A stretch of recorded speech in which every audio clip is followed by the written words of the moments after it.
好多人對陶瓷刀嘅印象咧，最早都係嚟自當年火遍全球嘅日本京瓷。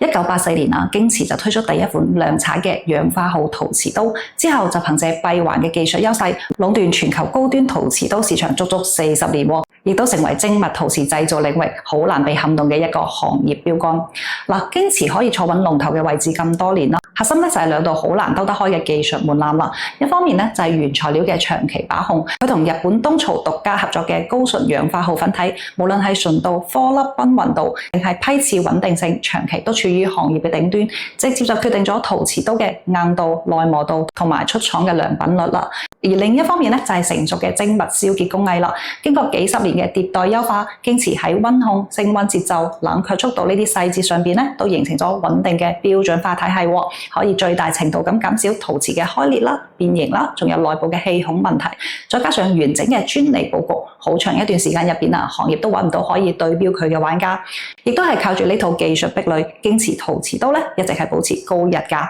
成本同售價差距明顯，全球累計銷量超過2000萬把，穩穩守住高端市場。咁早年國內都有產區係想切入呢個賽道嘅喎，咁廣東陽光就係最先試水代工生產㗎啦，但係一直都冇辦法突破，要麼就係原材料依賴進口，成本居高不下，要麼就係燒結工藝把控唔到位，做出嚟嘅產品良品率低，品質唔穩定，根本達唔到海外市場嘅標準啦，更加唔好講話要衝擊京瓷嘅市場地位啦。咁真正搞轉成個行業格局嘅咧，就係重慶嘅榮昌啦。榮昌本身係中國4大名陶發源地，有上千年嘅製陶歷史。咁當地嘅從業者對陶瓷燒結、窯溫控制嘅傳統經驗咧，咁啱就同精密陶瓷嘅生產邏輯高度契合。呢個亦都係佢區別於其他產區嘅天然優勢啦。後來咧，國內嘅高純氧化號粉體實現國產化，原材料嘅成本同穩定性問題徹底解決。咁榮昌咧就將傳統嘅製陶經驗同現代化嘅生產管控結合起身，慢慢就優化燒結參數，硬生生將產品嘅良品率